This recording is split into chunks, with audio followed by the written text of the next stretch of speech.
Teresa of Avila, Our Lady of the Interior Life. I trust the answers I find within me. I know that the presence of love is real. Who she is. With passion and conviction, Teresa of Avila connects us to the love and truth available to us whenever we turn inward. Saint Teresa was born in Avila, Spain in 1515. As an adolescent, she experienced many illnesses and was confined to a bed, which allowed her to begin to explore her own thoughts.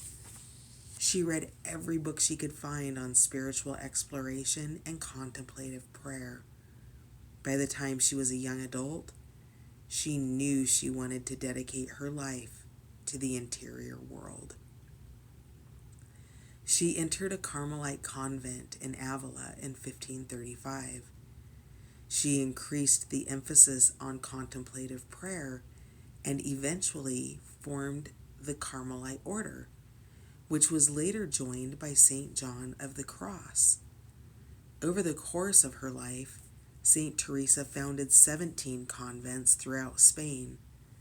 At the age of 44, she began to have a series of visions that convinced her that Jesus Christ appeared to her in bodily form and yet remained invisible to the eye. These visions lasted for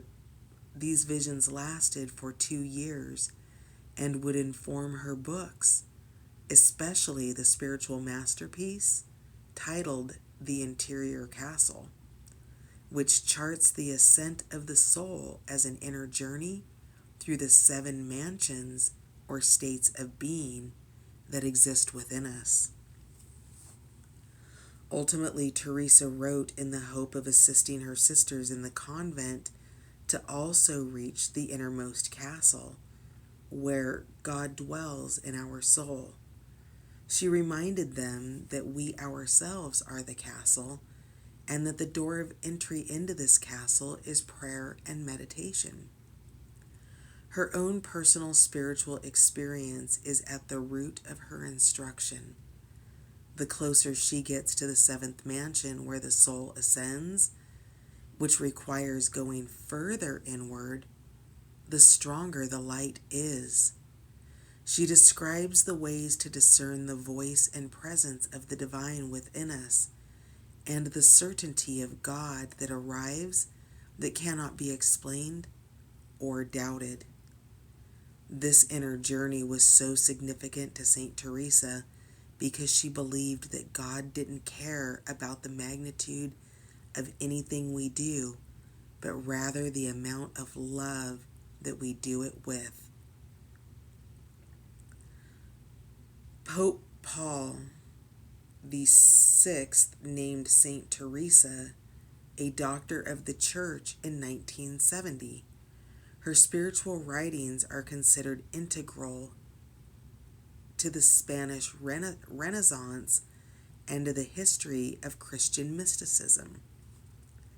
When your soul selects her card, St. Teresa is a call for the importance of the interior life. She knew intimately about the spiritual wealth we all possess and have access to if we're willing to go inward. She not only emphasized the need to meditate and to pray in order to reach that innermost castle where the soul waits for us, but she also instructed the sisters of her convent on how to discern the presence of the soul, or of a saint, or of a holy person that is giving us wisdom from within us. She had a bookmark that supposedly read, "If you have God, you will want for nothing. God alone suffices." She synthesizes the wisdom of her experience. Nothing less than divine love will satiate a seeker, especially once you have met with it from within. She urges us to meditate, to pray, to go inward, and meet with the presence of the soul. And then she asks for us to believe that it is real and that the answers we find are also real. She asks us to move that inner truth out into the world with confidence and conviction. Soul Voice Meditation. What does love feel like in my body? Intention. I trust the answers I find within me. I know that the presence of love is real.